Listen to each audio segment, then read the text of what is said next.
the 120 better days of the NDC led by John Dramani Mahama.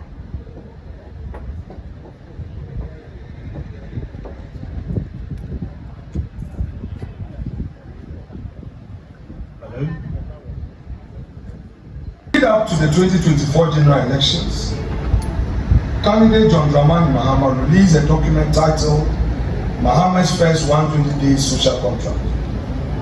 It was marketed as a sacred pledge, a hard-coded promise to the Ghanaian people, time-bound and specific. It was designed to inspire trust, rekindle hope, and restore the image of a party that was seeking for another opportunity to rule this country. The NDC promised to scrap taxes like COVID-19.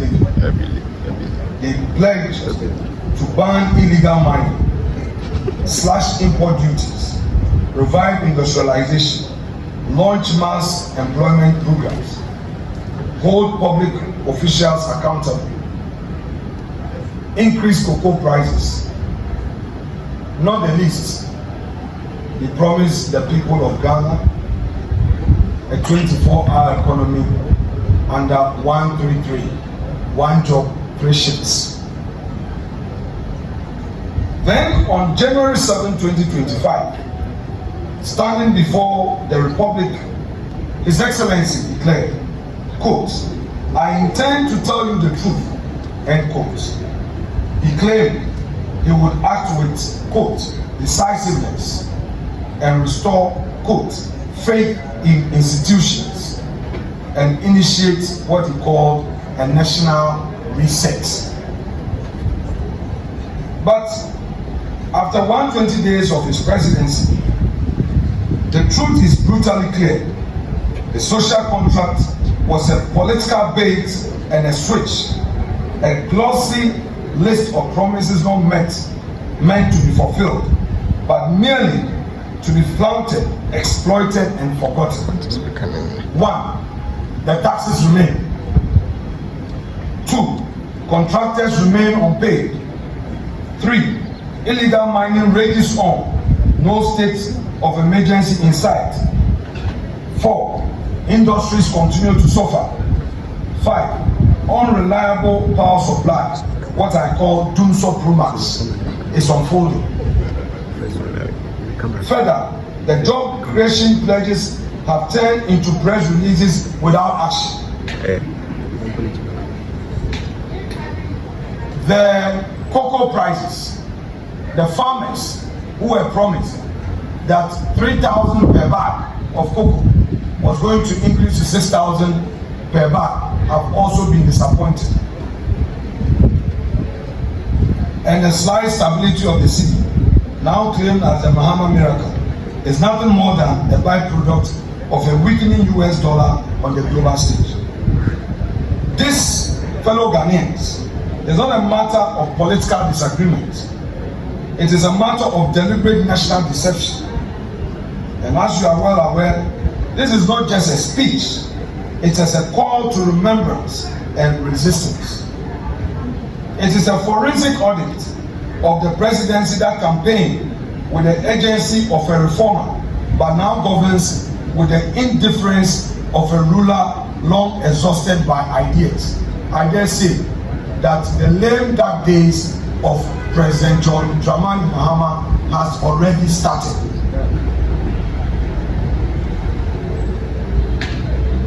Today, what we urge Ghanaians to do is to rise up to defend the Republic. And above all, what is happening today is a clear warning, and we will not sit quietly while the will of the people is traded for political convenience. Now the 120 days are over.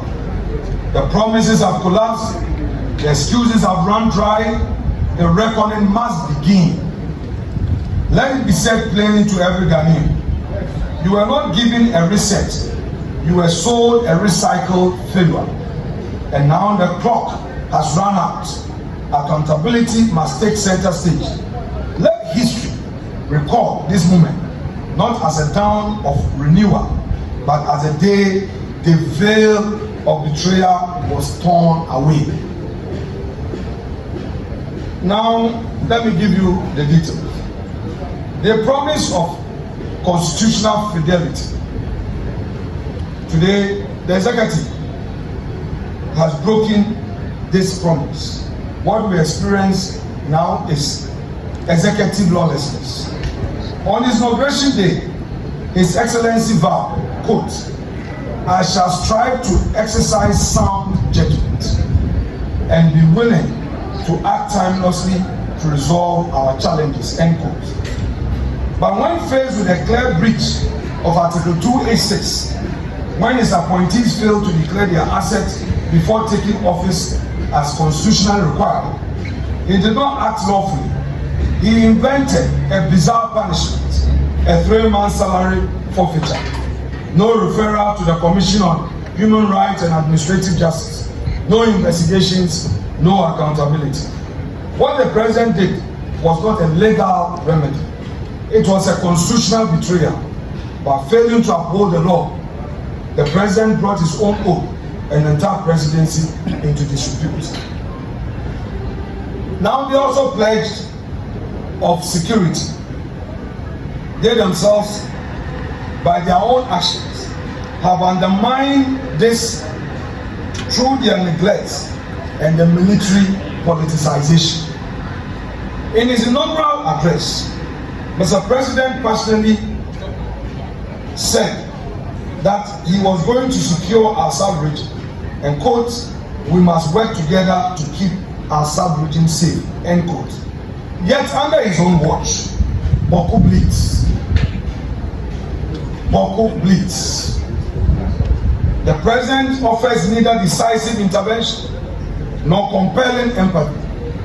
I repeat, today, Boko bleeds. The president and his government offer neither decisive intervention nor compelling empathy. Instead, this government has destabilized our armed forces, begging seasoned, loyal, and trusted officers and replacing them with partisan subordinates. The fact is, the government is not protecting the state. The government is politicizing its spine. The commander-in-chief who weakens his own forces in a time of crisis is not a leader, we dare say. Environmental commitment eclipsed by Galamsey retreat. President Mahama promised Ghanaians that he would act decisively and swiftly as our country's leader. In his mic-trumpeted social contract with the people of Ghana, President Mahama solemnly pledged, quote, "Ban illegal and new mining activities in forest reserves, roll out our Tree for Life and Blue Water Initiative to heal and sustainably harness the environment," end quote. And yet, illegal mining has flourished under his silence. Foreign nationals caught in Galamsey operations are deported, not prosecuted. Contrary to the campaign promises, the promised repeal of the LI 2462 remains unfulfilled. The rivers continue to run red, the forests are gashed open, and the president who accused Nana Akufo-Addo's administration of inaction on illegal mining and promised decisive action offers excuses. The government's inaction on illegal mining is not just disappointing, it is a betrayal. While in opposition, the NDC loudly declared that if elected, they would impose a state of emergency to confront Galamsey head-on. But 120 days into the government, not only have they failed to do so, that they have completely abandoned the agency they once preached. Illegal mining continues to devastate our rivers, poison our land, and displaced entire communities. The promised state of emergency has vanished, replaced by silence and inaction, while the sector minister sheds crocodile tears on national television over a sorry state of our rivers, forests and farmland. This is not leadership. This is not leadership. It is cowardice dressed in empty campaign rhetoric. It therefore came without a surprise to the people of Ghana when recently, on May Day, organized labor, speaking through its Secretary General, boldly condemned the extent to which Galamsey is destroying our environment. And to quote organized labor, Galamsey has worsened within the few months that the NDC assumed office. So all the 8 years that they said the MPP was unsuccessful in dealing with the Galamsey issue, today, organized labor is boldly telling us and saying it to the face of the NDC administration that within this short period of governance, the situation has worsened. I leave it to your judgment. Inclusivity abandoned. Mr. President promised the nation of a leadership of inclusiveness. Today, what we see is a massacre of livelihoods. In his inaugural speech, Mr. President declared, every Ghanaian has the opportunity to contribute to our nation's story, end quote. And yet, since taking office, his government has waged an unprovoked war on public and civil servants. Thousands of civil servants, especially the youth, have been dismissed, not for corruption and incompetence, but for getting employed by the state before his return to the presidency. In their place, party executives are being recruited. Teachers who were recruited and posted into remote communities to teach have been sent home. Nurses who were recruited and were in hospitals and at our health centers helping the poor have been sent home. Efforts to recruit more nurses have been put on hold. Those who graduated from nursing schools and expected to be posted are still at home, have become desperate. And we have a government that is rather creating more unemployment than employment. We say this is not inclusivity. This is not inclusiveness. This is ideological cleansing. This is not a president for all. It is a government for only the NDC. We have two Ghana now. The Ghana for the NDC, where only their party's foot soldiers enjoy, and the Ghana for others who must go through a bitter experience, pain, and misery. Youth empowerment has now reduced to a mere PR stance. Prez Mahama told our youth on January 7th, quote, "This movement is a powerful affirmation that your voices matter. We are committed to creating opportunities for education, entrepreneurship, and employment," end quote. But those words now mock reality. The ambitious one student, one laptop policy of the MPP government has been shelved. In its place, a flash, empty promises to train 1 million youth in coding without equipment, personnel, or infrastructure. Did we go or did we come? Governance has been reduced into theatrics and empty promises. Today, we, the mighty minority, boldly remind the president that the digital transformation cannot be downloaded onto our national digital network by beautiful speeches and launching ceremonies. And Ghana's youth deserve tools, not talking points. I repeat, the youth of Ghana deserve tools, not talking points. Now, power sector sabotage. From light to darkness. From light to darkness. When Ghanaians say let there be light, the NDC say let there be darkness. So we have a Doomsday Pro Max. Darkness, darkness, darkness.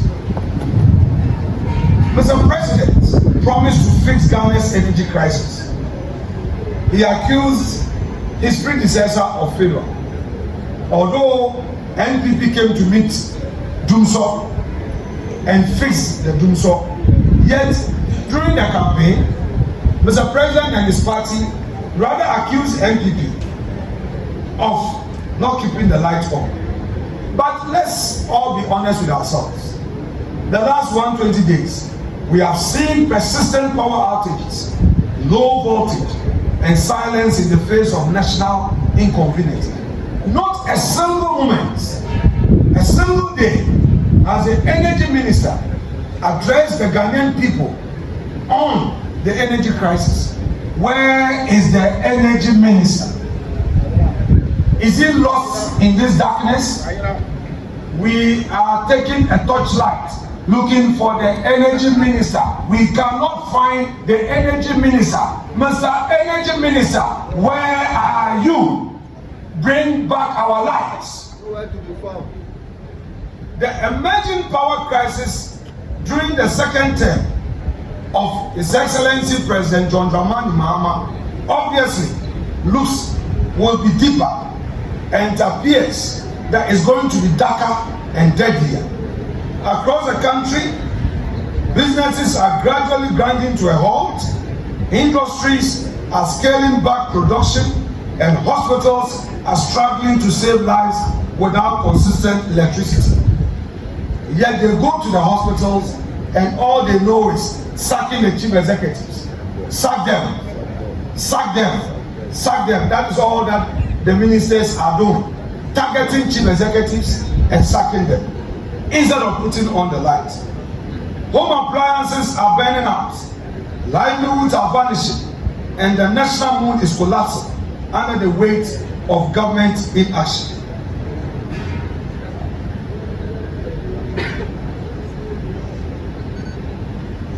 What we are seeing today is not intermittent disruption. It is a national emergency. And yet, the Mahama administration continues to offer excuses instead of solutions. Instead of resolving the problems, he recites blames like a broken record. Ghanaians deserve lights, not lectures. Leadership is action, not endless lamentation and blame game. Mr. President, NDC government, bring back our lives. You were not elected to lament. You were elected to do the work and fix the lights and fix the problem. You promised in your sonar that you were going to fix the problem. You are not fixing the problems, fix the problems. Now, assault on the judiciary, the rule of law under siege. His Excellency promised, quote, reset the faith in leaders and institutions, end quote. I repeat, His Excellency promised reset of faith in leaders and institutions. But what is it that do we see? He has instead launched a chilling offensive against the judicial independence, attempting to harm the Chief Justice out of office under contrived pretexts while pushing through a 7-handpicked appointment to the Supreme Court. It has never happened in our democracy where the president makes a direct appointment and more or less coerces the Judicial Council to swiftly, whether they like it or not, approve of same. The practice has always been that nominations are made by various stakeholders. The Ghana Bar has an input. The Office of the Chief Justice has an input. The Judicial Council itself has an input. The government, the president acting through the Attorney General makes an input. And All these names are deliberated upon, discussed in detail, and a recommendation ferried to the president for further action. May I refer the government to the matter of Ghana Bar Association versus Attorney General, where Tabio Soro, the lead counsel for Ghana Bar, made strong argument on this matter. It was a situation where the Judicial Council had made some recommendations in a certain order of merit for the president to exercise the discretion of appointment. And even so, the Ghana Bar questioned the exercise of discretion and argued, among others, that since there was an order of merit upon which the recommendation was mounted, the president couldn't have chosen from the bottom, because we have my Lord Mafosao, we had Professor Henrietta Mensah Bonsu, followed by my Lord Yawapao, and then lastly Mr. Scott Puaman, as he then was. Yet the president chose from the bottom two, and Ghana Bar challenged this at the Supreme Court. The Supreme Court ruled that, well, that recommendation was an advice, and to the extent that all of those four individuals were recommended to the president could choose from the bottom. The president could choose anybody and was not bound by the order of merit. So clearly, a procedure, a practice as to how a justice of the Supreme Court is appointed is known. So why would the president write a letter that he's made appointment and urges that upon the Judicial Council to at all costs approve of sin? This is very rich.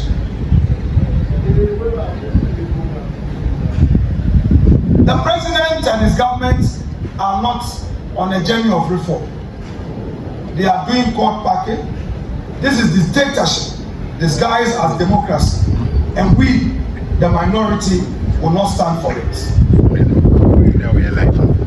Now they are silencing dissent. The return of iron fists. They promised that they will allow free speech, but today even political opponents are threatened. They will send the attack dogs on radio. When they think that you are being critical of them, they start to threaten you. Even journalists come under attack. The Secretary General of TUC, who boldly echoed the views of organized labor, is under attack. Even the views expressed by GBA also came under attack. And then they find a way of using social media to spread fake news and falsify information and crush genuine views expressed to shape governments. But let me remind Mr. President that in his own inaugural address, he called for accountability and promised to fight corruption. Yet, as I've already said, journalists have been harassed. Opposition MPs, like my brother John Ntimfo, recently became a target because he had raised a critical national issue, which required the security agencies to engage constructively. They personalized it and they made him a target. It was an eyesore when they unleashed NIB officials at his residence, wielding guns and wearing masks. Did we go or did we come? What we are experiencing is another vendetta, and this is not justice, an opportunity for all Ghanaians, rather persecution. They promise constitutional reform, but we don't trust them. What they are doing is not constitutional reform, but they are attempting to create a Trojan horse for perhaps, if not lifetime presidency, a third-term presidency. Already, we have heard the national chairman of the NDC complaining bitterly about the internal struggle for succession. The NDC is abandoning governance and rather thinking of their party interests. Why would the national chairman, no less a person than Mr. Asedu Nketia, boldly go on radio in less than 90 days be talking about that internal problem? We are also aware that another group in the NDC are pushing for a third term for President Dramani Mahama. Is the reason why, instead of the promised governance and constitutional reforms, we are seeing a new agenda. What we know is that there is a sinister and diabolical plot firmly underway to tighten the president's grip on power and prolong his days in office. So they knew that the firmness of the Chief Justice will not allow this. So they started to unleash their attack dogs on the Chief Justice to try and clear out of the way so that they will have their way. But we, the minority, today tell the NDC government they will never have their way. We see diabolical schemes, we read the signals, and we say this clearly: Ghana is not a monarchy. We will not be ruled for life. We will not let one man desire for autocracy and unchecked power rewire the constitution to suit the ambitions of a desperate party. Dr. Forson, his finance minister, will pronounce on the 24-hour economy. But what did we hear? Another matricle. When Dr. Arthur Forson appeared before the House with a budget statement, no mention was made of the 24-hour economy, their own famous flagship program. What Dr. Forson promised us was that, oh, the 24-hour economy is being considered. And yesterday, as typical of them, they have inaugurated another committee. They said there's another committee responsible for enacting the 24-hour economy. Hey, President Mahama. If you really mean business, in your first year budget, that should feature. The government has failed us. Government of lamentation, government of talk, and less action. What did they say to the women? The women banking. They went to the market. They said that there will be women banking. Every town, every city, every region will have the bank being established. During the vetting, when we asked them, they said they were going to put the necessary support systems in place to get the licenses for this new bank. In their 2025 budget, the Women Banking Initiative was allocated a paltry sum of 50 million cedis. 50 million cedis. And to me, the market women in Winneba, Yamobia 2,000 Ghana cedis per year. Ebe, Prez Mahama. Ebe, Prez Mahama. Ebe, Menyon lo. Menyon. Hey, yeah. Yet they gave over 6 billion to their so-called Galamsey board. That gold board that they established. What is it for? Convert $275 million into cedis and get the cedi. They abandoned their own flagship initiatives and agriculture in the budget. They only allocated a paltry sum of 1.5 billion cedis. Even if you break the 1.5 billion cedis down, 950 million alone is for compensation. So the Erikopoku, the agri minister sitting at the ministry, is a redundant minister. I don't know the work that the agri minister is doing at the ministry, because there's no budget for his ministry. How are they going to implement the Nkukon Kete? And then they loaded a lot of money under that so-called big push, which we are going to scrutinize. They did nothing for agriculture. They did nothing for the women banking. Yet they are promoting Galamsey. How do you say that you are establishing a gold board that is going to buy equipment for small-scale miners. How? It is a requirement. Go and read the Minerals Commission Act.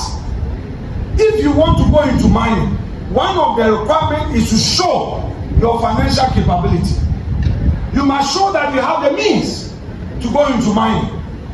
So if a government tells you that it's going to buy equipment for miners, you should take it with a pinch of salt. What they are telling us indirectly is that their party boys involved in Galamsey are going to get equipment, and they say they are going to give them soft loans. Really? Government going to give loans for mining? They should tell us plainly that they are rather buying equipment, giving them money to promote Galamsey, and that is what we see.